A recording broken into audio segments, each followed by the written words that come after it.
Alors, on va regarder un petit peu au travers de la parole de Dieu. On va aller dans Jean 15, au verset 18.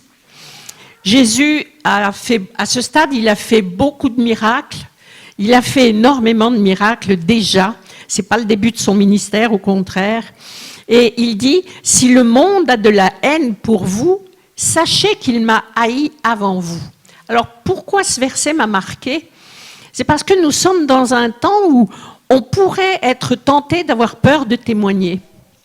On pourrait presque être tenté d'avoir peur d'être chrétien. Je ne dirais pas honte d'être chrétien, mais on pourrait avoir envie de se replier sur nous-mêmes, de ne pas trop parler aux autres de notre foi, de ne pas oser s'exposer à l'opposition à notre foi. Alors, on n'a pas inventé ça.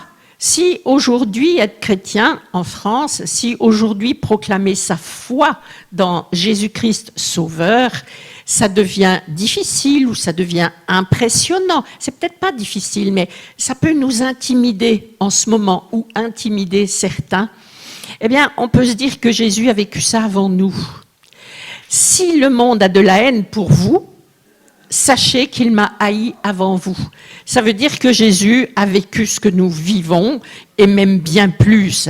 Alors, il était contesté, ce personnage, et pourtant, qu'est-ce qu'il faisait comme miracle ? Il en faisait beaucoup, mais il était contesté.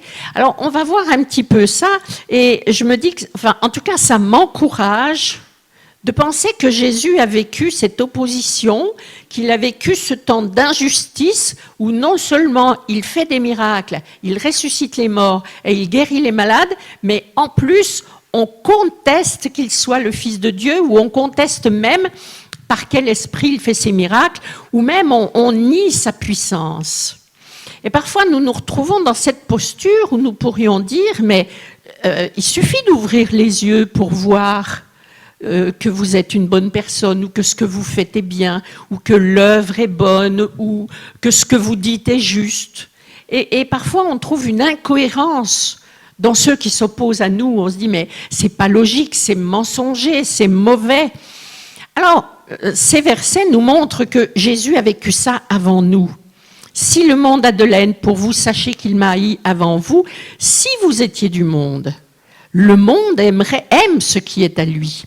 Mais parce que vous n'êtes pas du monde et que je vous ai choisi du milieu du monde, à cause de cela, le monde a de la haine pour vous. C'est une explication qui, personnellement, me fait chaud au cœur. Je me dis, c'est vrai, je n'ai pas toujours été convertie dans ma vie. J'ai été croyante toute ma vie, mais pas toujours convertie au sens où on l'entend aujourd'hui, au sens où je le comprends aujourd'hui. Et il y a tout un temps, finalement, quand on croit en Dieu, mais on est quand même dans le péché. On croit en Dieu, mais on est dans le compromis. On est d'accord avec plein de principes du monde parce qu'on ne veut pas contrarier les gens. On sait au fond de notre cœur que c'est pas juste, mais bon, on ne va pas se fâcher avec tout le monde.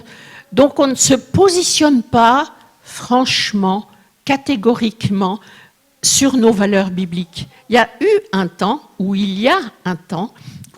a des endroits où nous ne sommes peut-être pas vraiment affermis dans la posture de foi qui devrait être la nôtre.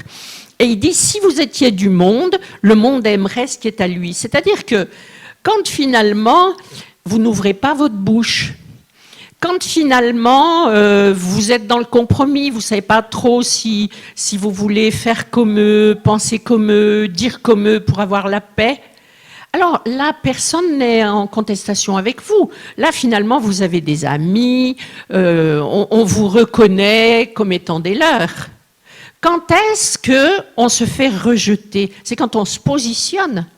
Allez donc dans un repas de famille, ou dans un repas de famille ou ailleurs d'ailleurs, dans un groupe, dire mais tu sais, quand tu parles du film porno que tu as regardé, ou quand tu regardes, ou quand tu parles de la drogue que tu touches de temps en temps, ou quand tu ricanes d'un tel qui convoite une femme qui n'est pas la sienne, tu sais, ça offense Dieu, ça attriste Dieu. Et moi, je ne réussis pas à rire de ça.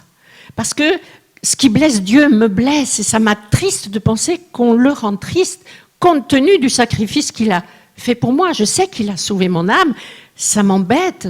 Je ne sais pas rire de ce style de plaisanterie. Alors si vous vous positionnez comme ça, on va pas vous aimer. Hein. En tout cas, on va pas avoir envie de faire la fête avec vous. Et pourtant, c'est juste sur le fond. D'oser dire à quelqu'un, mais c'est pas bien ce que tu fais. Tu offenses Dieu quand tu te positionnes comme ça. Et ce Dieu que je connais, qui t'aime et qui a donné sa vie pour toi, il est triste de voir que tu suis un chemin qui t'emmène dans une éternité vraiment terrible. Alors, on pourrait se dire, on a comme un système d'évaluation. Finalement, est-ce que c'est important de s'entendre avec tout le monde? Est-ce que c'est important d'être copain avec tout le monde? Est-ce que c'est important d'être en paix avec tout le monde? Mais il faut quand même faire attention à ce que ce monde voudrait nous faire avaler, c'est-à-dire nous devrions éteindre notre foi sous une dose d'hypocrisie redoutable. Et nous devrions, si on écoute la pression de conformité du monde, nous devrions éteindre nos idées, nos valeurs bibliques, parce que nous ne devrions plus oser nous positionner franchement par rapport à ce que la Bible nous dit de ce qui plaît à Dieu. Et ce monde fait pression, en tout cas en France particulièrement, ce monde fait pression. C'est pas dans tous les pays pareil, mais nous sommes dans un pays où les valeurs qui sont, prônées, les valeurs qui sont reconnues, ce sont des valeurs qui ont pour but d'éteindre notre foi et d'éteindre notre courage. Le courage d'avoir la foi. Et Jésus le savait, Jésus le vivait déjà. Nous pourrions dire, c'est parce que nous sommes dans les derniers temps. Et c'est vrai que nous sommes dans les temps de la fin. Mais nous sommes dans la fin de quoi? Jésus vivait déjà ça. Jésus déjà disait, s'ils ont de la haine pour vous, c'est parce qu'ils ont de la haine pour moi, ils m'ont haï avant vous. Et il disait, si vous êtes du monde, vous n'avez pas de problème. Personne ne va vous chercher querelle si vous ricanez à toutes les plaisanteries obscènes, stupides, ou si vous validez toute la gestion des risques, c'est-à-dire prendre le risque de jouer avec sa vie, prendre le risque de jouer avec son âme. Si vous en ricanez comme le monde vous le propose, vous n'aurez pas de problème avec le monde. Jésus déjà, vous vous rendez compte, il y a quelques millénaires, Jésus déjà reconnaissait ce fait. Si vous êtes du monde, le monde vous reconnaît. Mais ça veut dire aussi que nous pouvons nous poser cette question, quelle est mon appartenance? Mais j'appartiens à quel monde, moi, au fond? Et est-ce que j'appartiens au monde des chrétiens? Est-ce que je suis disciple de Jésus tous les jours de ma vie, toutes les heures de la journée? C'est pas facile. De notre génération, c'est pas facile. Mais Jésus l'a déjà vu, ça. Il l'a déjà vécu. Il y a comme une incohérence et un problème d'appartenance. Mais je dirais, ne te décourage pas si tu ne plais pas à tout le monde. Et ne te décourage pas si tu ne plais plus à certaines personnes que tu aimes tant. Peut-être des gens de ta famille, peut-être des amis que tu avais et qui maintenant te tournent le dos parce que ça ne leur plaît pas ta mentalité. Ça ne leur plaît pas que tu aimes Dieu. Alors ne te décourage pas. Parce que Jésus a déjà vécu ça et il a dit « j'ai vaincu le monde ». Alors, qu'est-ce qu'on va proclamer? La foi ou l'incrédulité? Dans Jean 10, donc on remonte un peu, Jean 10, du verset 22 au 24, il est dit « On célébrait à Jérusalem la fête de la dédicace. C'était l'hiver. Jésus se promenait dans le temple sous le portique de Salomon. Et puis les Juifs l'entourèrent et dirent « Jusqu'à quand tiendras-tu notre âme en suspens? Si toi tu es le Christ, dis-nous-le ouvertement. » Et ça paraît banal comme approche. Jésus avait fait déjà beaucoup de miracles. Il était à 2 pas de ressusciter Lazare, mais il avait fait déjà beaucoup de miracles de guérison et de délivrance. Et il est tout simplement dans le temple, il marche, il se promène, il nous est dit qu'il se promenait. Et puis les Juifs l'entourent et lui disent « Bon alors, c'est toi le Christ ou c'est pas toi le Christ? Tu nous le dis franchement ?» Et là, j'ai envie de dire, mais c'était quoi l'état d'esprit qui les animait? Qu'est-ce que c'était l'état d'esprit? Je sais pas, imaginez-vous, vous priez dans l'église, vous imposez les mains pour la guérison d'un cancer ou pour qu'une jambe qui n'était plus là vienne et elle pousse, ou je ne sais pas quoi, un truc flagrant. Et on vous dit, bon alors, t'es fils de Dieu ou t'es pas fils de Dieu, toi?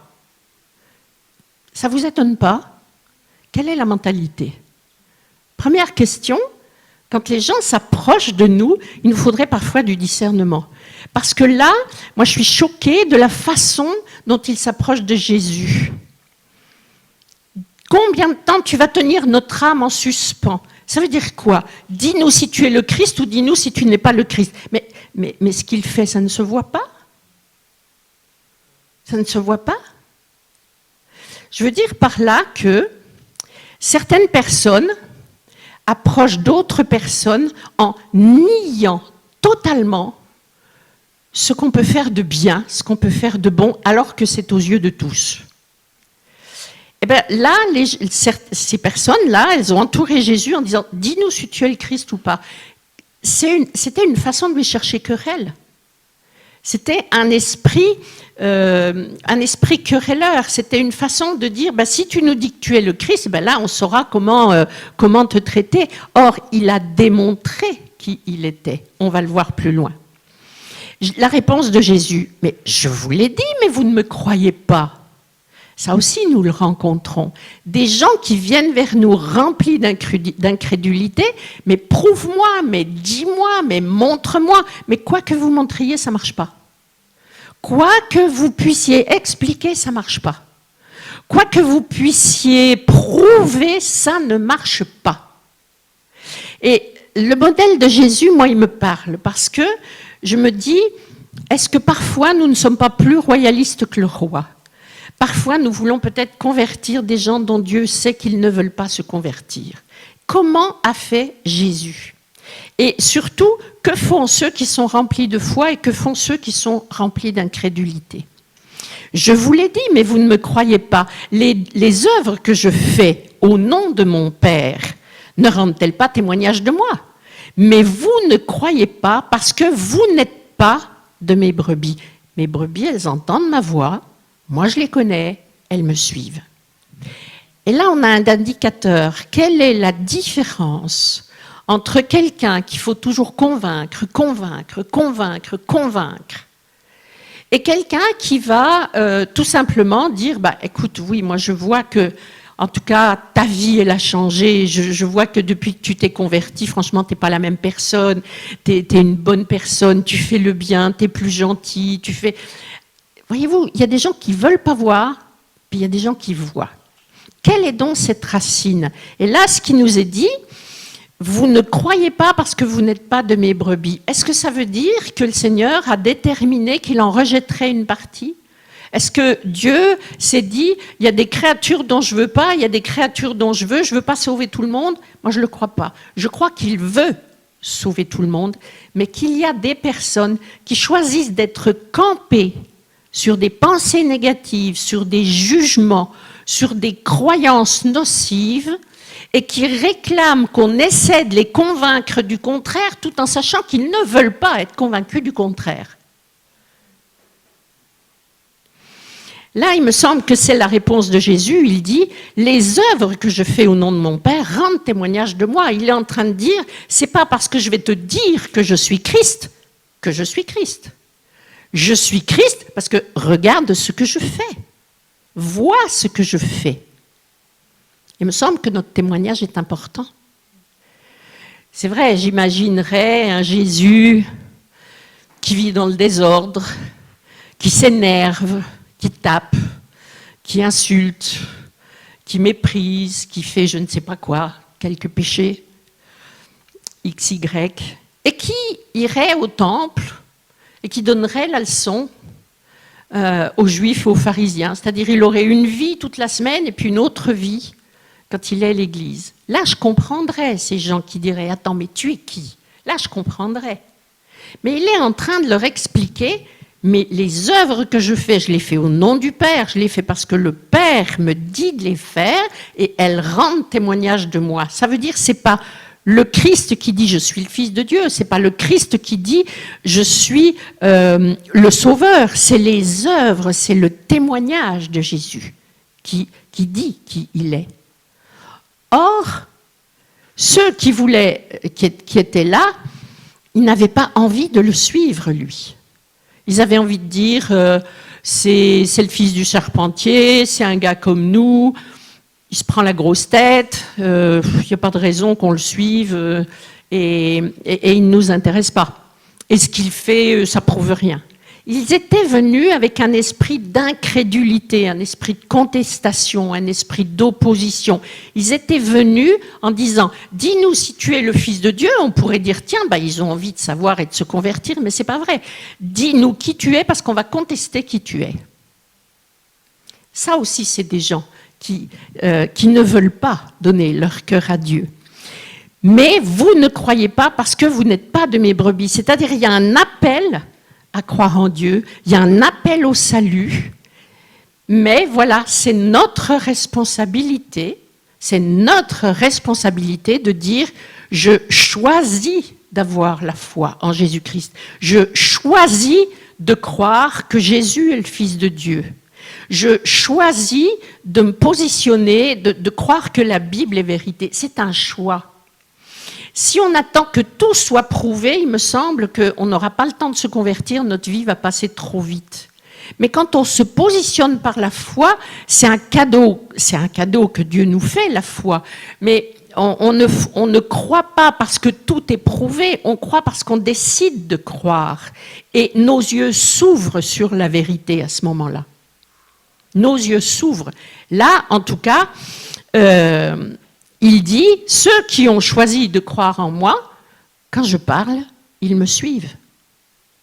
Ceux qui ont choisi de croire en moi, ceux qui ont choisi de croire que je suis le Fils de Dieu, quand je parle, ils entendent et ils voient que je suis le Fils de Dieu. Je leur donne la vie éternelle, elles ne périront jamais et personne ne les arrachera de ma main.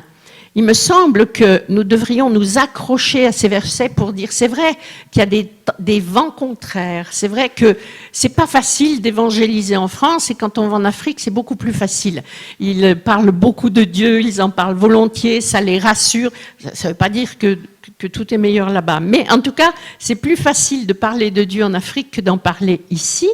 Mais ce qui peut nous fortifier dans notre posture ici en France, c'est de se dire, mais quand je crois que Jésus est le Fils de Dieu et quand j'accepte cette appartenance et quand je n'ai pas honte de cette appartenance, eh bien, j'ai une sécurité incroyable, il me donne la vie éternelle, mon âme ne périra pas, je serai du bon côté et personne ne peut me ravir de la main de Dieu. Quoi qu'il m'arrive, personne ne peut me ravir de la main de Dieu. C'est-à-dire, quelles que soient les oppositions, nul ne peut ravir mon âme de la main de Dieu. Personnellement, ça me rassure bien, ça. Mon Père qui me les a donnés est plus grand que tous et personne ne peut les arracher de la main du Père. Moi et le Père, nous sommes un. Et donc, quand vous avez Jésus dans votre cœur, vous êtes un avec lui. Vous êtes un avec le Père et personne ne peut aller plus loin que ce que le Père permettra. Alors ça, c'est quand même important dans ces temps d'opposition, dans ces temps de pression, dans ces temps où on veut nous intimider, dans ces temps où on nous balance un tas d'interdits dans les églises, un tas d'interdits en tant que chrétien, en tant que parent, en tant qu'enseignant, on a plein d'interdits. Mais à qui est-ce qu'on va choisir d'obéir? Où est-ce qu'on va placer notre appartenance? Ou à qui on va donner notre foi? C'est important, on est vraiment à l'heure des choix, on est dans des carrefours ou dans des ronds-points, comme vous voulez. On peut tourner en rond ou on peut prendre la bonne direction. Jean 10, 31 dit, les Juifs ramassèrent de nouveau des pierres pour le lapider. C'est-à-dire, il leur explique qu'il est le Fils de Dieu, et il leur explique pourquoi ils auraient raison de croire. Il leur explique que ceux qui acceptent de croire en lui, ils entendent, ils comprennent la vérité, mais qu'est-ce qu'ils font? Ils ramassent des pierres et ils veulent le lapider. Ça nous dit que nous rencontrons aussi ces gens nous pensons que certaines personnes sont blessées, dures à convaincre. Quand nous parlons de Dieu, que ce soit dans la rue, dans nos familles, ou quand nous parlons de Dieu à des gens non convertis, il me semble que nous avons une compassion du péché, mais pas la même compassion des âmes que Jésus. Parce que Jésus, il avait le discernement et il appelait un incrédule. C'est-à-dire que ces gens qui avaient vu les miracles, qui savaient que les miracles étaient nombreux, c'est ceux-là qui lui jetaient quand même des pierres. Et il me semble que quand nous voulons parler de Dieu, il arrive que nous soyons tellement tolérants. Oui, mais je comprends pourquoi ils ne veulent pas. Oui, mais je comprends. Il faut encore les convaincre et encore. Ce n'était pas la posture de Jésus. Ça paraît dur ce que je dis, mais ce n'était pas la posture de Jésus. Jésus, quand ils ont voulu lui faire dire ce qu'il ne voulait pas dire, et en tout cas quand il a prouvé qu'il était le Fils de Dieu par les miracles, néanmoins, il ne s'est pas dit « j'ai pas réussi quelque chose, j'ai pas abouti quelque chose ». Non, ils avaient envie de le lapider, ils avaient envie de croire qu'il n'était pas le Fils de Dieu, ils se sont positionnés comme ça, et ça n'a pas touché les émotions de Jésus-Christ. Et nous nous laissons atteindre dans nos émotions quand il y a des oppositions virulentes à notre posture de chrétien, à notre posture de gens bienveillants les uns par rapport aux autres, et ça nous offense, ça nous blesse et ça nous fâche. Jésus, ça ne l'a pas fâché. Qu'est-ce qu'il a fait? Il leur a échappé. Il leur a tout simplement glissé des mains. Je vous ai fait voir beaucoup d'œuvres bonnes venant du Père, pour laquelle me lapidez-vous? Et ce n'est pas pour une œuvre bonne que nous te lapidons, mais c'est pour un blasphème. C'est-à-dire, ils ne tiennent pas compte des miracles qu'il a faits, ils disent « ce que tu dis n'est pas bon ». C'est un peu ce qui nous arrive dans notre société actuelle.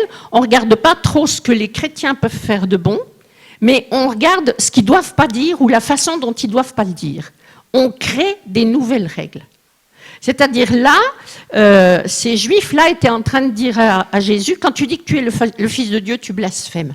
Ils ne regardent pas s'il est bien celui qui a été promis, ils regardent juste que dans leur cadre de référence, ça ne les arrange pas.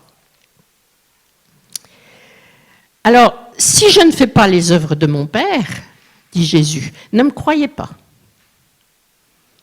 Mais si je les fais, quand même, vous ne me croiriez pas, croyez au moins les œuvres que je fais. C'est-à-dire, si vous êtes une bonne personne et qu'on dit « je ne veux pas te suivre, toi, je te connais ou je t'ai connu, je ne veux pas te suivre », mais au moins, crois ce que tu vois dans les changements. Tu vois que maintenant, je suis une bonne personne. Qu'est-ce que tu es en train de dire, Jésus ? Croyez au moins les œuvres que je fais. Si vous ne me croyez pas, c'est-à-dire si ce qui sort de ma bouche ne sert pas à vous convaincre, regardez le fruit que je porte. Et là, ça nous interpelle. Mais au fait, Seigneur, quel fruit je porte, moi, dans mon environnement? Quel fruit je porte? Quel est mon témoignage en famille? Quel est mon témoignage à l'église? Quel est mon témoignage dans la rue, quand je me gare? Quand on m'a grillé pour une place de parking? Quel est mon témoignage au travail? Quel est mon témoignage? Est-ce que je suis une lumière qui éclaire les gens sur une attitude spéciale et spécialement bonne? Ou est-ce que nous cédons à la pression égocentrique à laquelle voudrait nous rendre conforme notre société? On voudrait bien, dans cette société, qu'on devienne de plus en plus égocentrique. Occupe-toi de toi, fais du sport, fais ceci. Alors, j'ai rien contre le sport, et puis il faut en faire, sinon on ne va pas être en bonne santé. Mais ce que je veux vous dire, c'est que tout est fait dans la pression de conformité pour que nous ayons diverses idolâtries, diverses addictions, plein de choses qui occupent notre programme, et de moins en moins de temps dans la présence de Dieu et de moins en moins d'efficacité dans le témoignage et dans ce que nous réclamons à Dieu. Voyez-vous, Jésus, quand il priait, il avait de l'efficacité. Ça a précédé tout ce que je viens de vous dire. Hein. Il était contesté alors qu'il avait fait plein de miracles. Et j'ai envie de dire, Seigneur, notre témoignage, est-ce qu'il est impactant? Est-ce que nous impactons d'une façon éclairante pour ceux à qui nous ne parlons même pas, mais qui nous voient? Qu'est-ce qu'ils voient en nous? Que voyaient les gens quand ils regardaient Jésus? Ils voyaient un homme humble, ils voyaient un homme simple, ils voyaient un homme consacré qui prenait du temps pour rencontrer son Père. Il allait chercher les clés de la puissance et quand il priait, il ne doutait pas et il obtenait les guérisons et les miracles, les résurrections et tout le reste. Alors, c'est pour ça qu'il peut dire, si vous ne me croyez pas à moi, croyez au moins ce que je fais, croyez les œuvres, parce qu'elles sont présentes, elles sont réalité, elles sont vérité, croyez en mes œuvres. Afin de quoi? Afin de reconnaître que le Père est en moi et que je suis en lui. Et ça aussi, je me dis, mais la puissance de notre témoignage devrait nous amener à la même chose. Seigneur, ça devrait tellement se voir que je suis enfant de Dieu, que quand je prie, ça marche. Quand je demande, j'obtiens. Jésus disait dans sa prière, quand je demande, je te remercie Seigneur, il l'a dit quand il veut ressusciter Lazare, il commence par « Je te remercie Seigneur parce que quand je te prie, tu m'exauces toujours. » Waouh! Tu m'exauces toujours. Et nous disons « Seigneur, si c'est ta volonté, s'il te plaît, fais ceci ou cela. »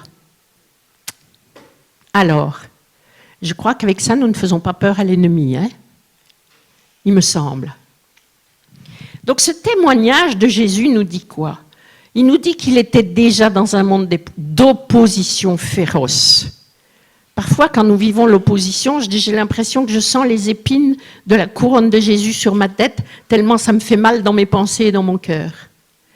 Mais lui, qu'est-ce qu'il a fait? Il savait, ça ne l'intimidait pas, ça ne l'impressionnait pas, il était déterminé à agir dans la volonté de Dieu, à faire ce qu'il avait à faire, et en aucun cas, ceux qui venaient en louvoyant pour le faire douter du fait qu'il était accepté ou rejeté, en aucun cas, ils avaient du pouvoir sur lui.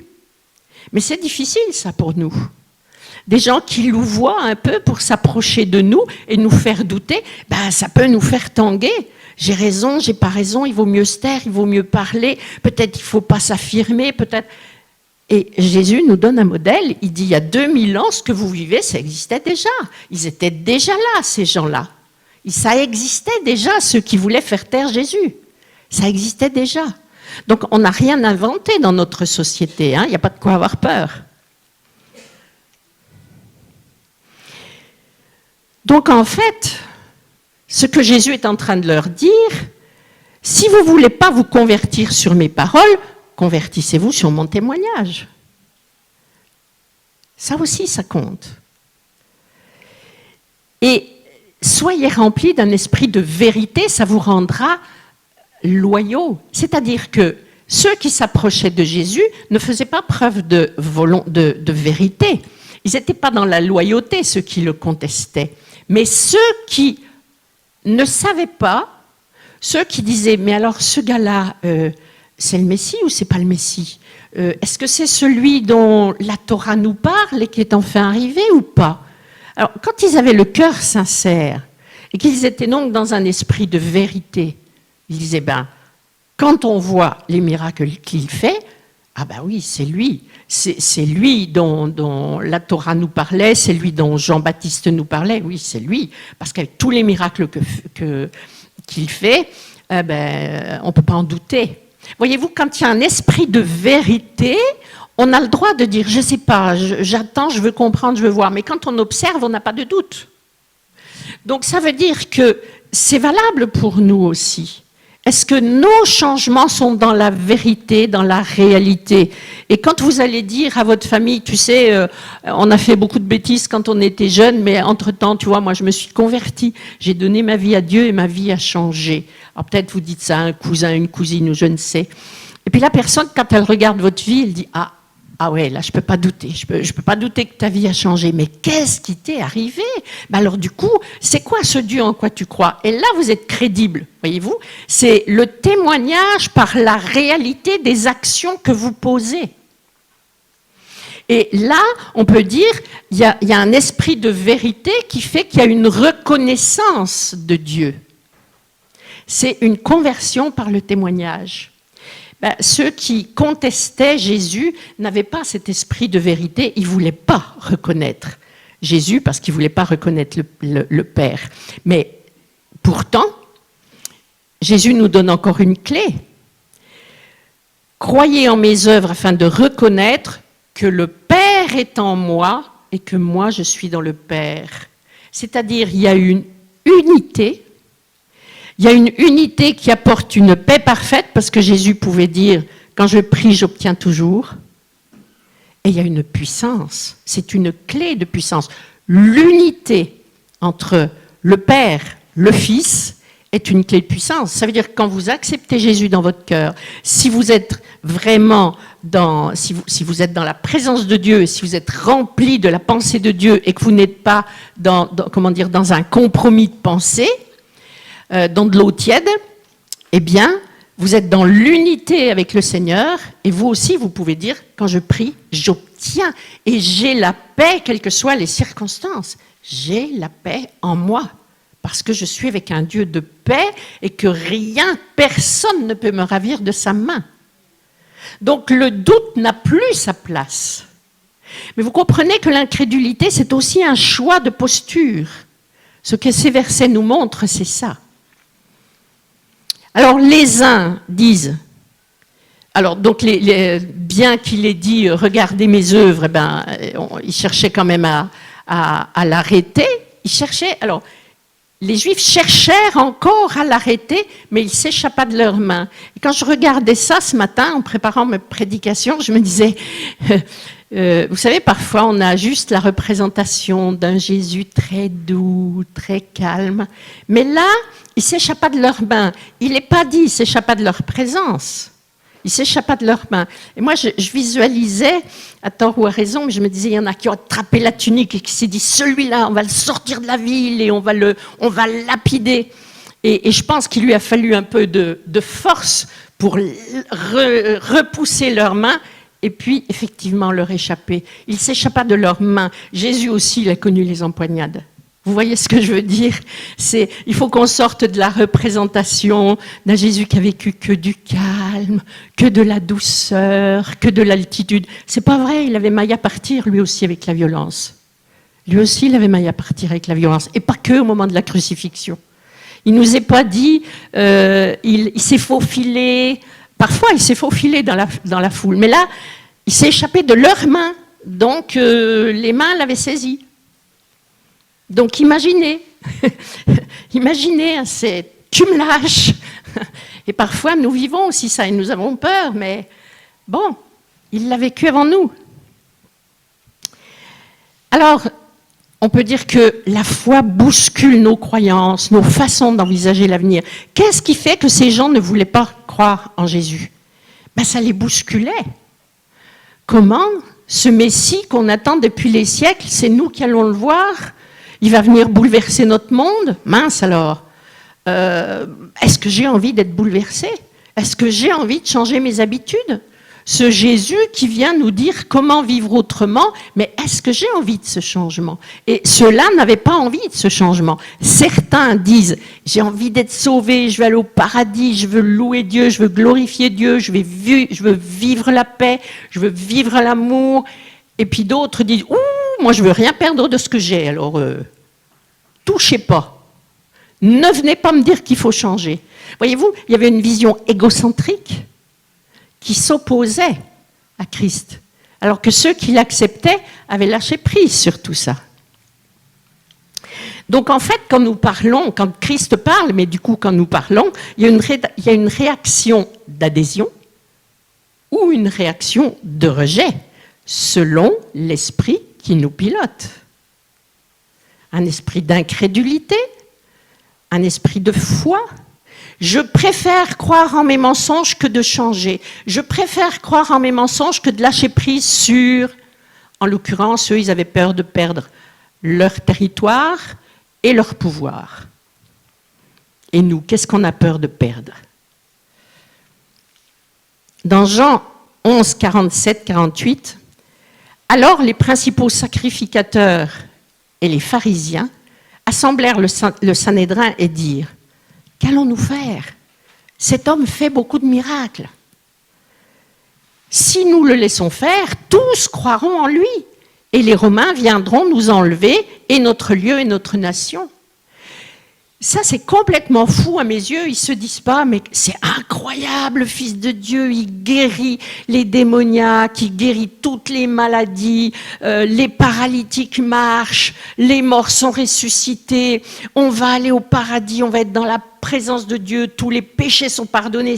Mais c'est fabuleux, c'est un sujet d'adoration. Ben, c'est pas ça. Ils ne se disent pas, waouh, mon voisin, il était malade, il est guéri. Wow, mais il y avait un paralytique là depuis quelques années, il marche. Ils ne se sont pas dit ça, parce qu'ils étaient tournés non pas sur les autres, ils étaient tournés vers eux-mêmes. Écoutez, ce gars-là, il fait beaucoup de miracles. Hein. Si on le laisse faire, on est foutu. Qu'est-ce qui va donc nous manquer? Ben, les Romains vont prendre nos nations. Ah bon? Et puis on n'aura plus le pouvoir. Donc on n'aura plus l'argent qu'on ramasse et on n'aura plus le pouvoir. Ils n'ont rien compris. Ils n'ont rien compris. Pourquoi? Parce que ce qui les mobilisait, c'était leur moi. J'ai du pouvoir, j'ai de l'importance, j'ai des territoires, nous avons des nations. Et tout d'un coup, un roi va venir prendre notre place. Ils ont cru que c'était une nouvelle élection. Voyez-vous, ils avaient les yeux à l'horizontale au lieu d'avoir les yeux à la verticale. Ils ont cru que ce roi-là venait prendre du pouvoir sur terre. Ils étaient remplis de mensonges. Mais pourquoi remplis de mensonges? C'est parce qu'on se dit, mais Seigneur, tu les aimes pas, ceux-là? Pourquoi tu n'as pas enlevé ce bandeau devant leurs yeux? Mais parce qu'ils ont fait un choix de fonctionner dans le mensonge, de s'accrocher à l'incrédulité et de ne pas lâcher prise. Et pourtant, c'était des gens qui allaient au temple. C'était des gens qui priaient. Si nous le laissons faire, tous croiront en lui. Autrement dit, ce n'est pas la vérité qui compte pour eux, c'est le résultat du changement tel qu'ils l'envisagent. Ah, mais si on laisse les chrétiens prier ensemble, mais ils sont dangereux ces gens-là. Ils vont guérir les malades, ils vont ressusciter les morts, ils vont guérir des cancers, ils vont guérir de ceci, guérir de cela. On ne pourra pas faire souffler le vent de pauvreté, on ne pourra pas faire souffler le vent de la maladie, on ne pourra pas faire souffler le terrorisme relationnel, on ne pourra pas leur faire peur. Parce qu'avec leur Dieu, ils vont comprendre qu'ils ont de la puissance. À qui, à quel monde voulez-vous appartenir? Où voulez-vous mettre votre foi? Insécurité ou sécurité? Incrédulité ou foi? Et en fait, ils avaient la frousse, hein, ces gens. Ils avaient la frousse. Alors Jean 10, 41 dit « Beaucoup de gens vinrent à lui et ils disaient « Jean n'a fait aucun miracle. Jean-Baptiste, il n'a fait aucun miracle. Mais tout ce qu'il a dit de cet homme est vrai. Donc on va le croire. » Voyez-vous, il y avait tous ceux qui ne voulaient pas croire du tout en Jésus, alors que toutes les preuves étaient là. Et il y avait ceux qui étaient beaucoup moins aveuglés, qui n'avaient pas peur pour eux, au contraire, qui n'avaient pas peur de perdre quelque chose et qui se disaient, mais Jean nous a parlé de lui, mais tout ce qu'a dit Jean est vrai. Alors, c'est lui. Ça veut dire qu'il ne faut pas qu'on se laisse aveugler par ceux qui ne veulent pas croire. Il ne faut pas qu'on se laisse aveugler par une pression de conformité antichrist. Tout confondu, tout ce qui peut constituer ça. Il faut qu'on se place, nous aussi, dans une espèce de neutralité pour dire, mais est-ce que Jésus est bien le Fils de Dieu? Et quand on regarde ce qu'il fait, est-ce que ça atteste de lui? Et quand je prie au nom de Jésus, est-ce que j'obtiens à mes prières? Et pourtant, je ne suis pas parfait. Et il est dit qu'on n'a pas besoin d'être parfait, mais que si on lui appartient, on a la puissance en nous parce qu'on a l'unité et on a la paix. Est-ce que j'ai la paix concernant mon appartenance à Christ? Et si j'ai la paix, quand je prie, je n'obtiens pas parce que je suis super, je ne sais pas quoi, ou je n'obtiens pas parce que je suis parfaite, j'obtiens parce que lui est tout-puissant et parce que c'est la volonté du Père que d'accorder. Et ça, c'est la vérité. C'est la vérité biblique. Alors, il y a deux attitudes. Les uns, les Juifs qui entourent et qui disent dis-nous si tu es le Christ ou pas, parce qu'on en a marre de se poser la question. Et puis ceux qui disent il fait beaucoup de miracles. Et ce que nous a dit Jean-Baptiste, c'est ça, c'était la vérité. Donc il y a de l'observation, de l'objectivité, du réalisme aussi, et puis du témoignage vivant, et ça sert à convertir les gens. Et de l'autre côté, il y a de l'esprit de complot, de l'esprit de mensonge, des émotions et de l'agression. Mais vous voyez, Jésus ne sait pas, il n'a pas été perturbé dans ses émotions. Et nous n'avons pas à être perturbés dans nos émotions quand nous rencontrons de l'opposition à qui nous sommes en Christ. Et nous n'avons pas de raison d'avoir honte, et nous n'avons pas de raison de baisser la tête, et nous n'avons pas de raison de moins prier ou de moins afficher la couleur. Nous sommes faits pour être la lumière du monde. Franchement, est-ce que quand vous allumez une ampoule et qu'il fait jour, elle brille? Oui, mais personne ne la voit et tout le monde s'en fout. Donc quand il y a la lumière, on est des lumières parmi les lumières, mais voilà. Mais quand les ténèbres s'épaississent, et que vous brillez de votre identité en Christ, alors là, vous faites la différence. Et oui, il y a de l'opposition, mais est-ce qu'il faut de la lumière dans les ténèbres? Oui, il faut bien briller. Il faut du contraste. Donc, soyez réalistes, déterminés, prenons conscience de la puissance, de l'impact de notre témoignage. Parce que Jésus dit, si vous ne voulez pas croire en ma parole, croyez en ce que je fais. Je veux prier pour vous et pour nous. Seigneur, nous avons besoin de ne pas être manipulés par nos émotions et nos sentiments. Nous avons besoin, Seigneur, d'avoir la foi qui tient la route, enracinée dans la vérité biblique. Et cette vérité biblique, toi, tu prenais tous les jours ta capsule de vérité en allant rencontrer ton Père, alors que tu avais beaucoup d'activités, mais jamais tu n'as fait l'économie du temps de la présence de Dieu. Tu allais chercher cette vitalité, cette force, ce courage, cette puissance à la source. Seigneur, ramène-nous à toi. Nous sommes parfois comme une feuille ballottée ou emmenée par le torrent des émotions, des pensées, des peurs et des intimidations. Et Seigneur, je veux te dire aujourd'hui, nous voulons nous engager avec toi, nous voulons être des lumières dans un monde de ténèbres et nous voulons faire la différence. Et nous ne voulons plus nous inquiéter parce que si nous sommes un avec toi, tu nous donnes ta paix et nous voulons du résultat, Seigneur. Nous ne voulons pas juste des divagations de pensée. Quand nous prions, nous voulons pouvoir dire « Tu me réponds toujours ». Père éternel, donne de la capacité, de l'efficacité, de la puissance à ton Église.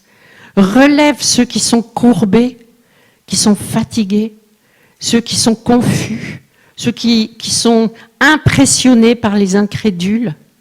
Que ton esprit de vérité vienne les restaurer, les consoler, les guérir.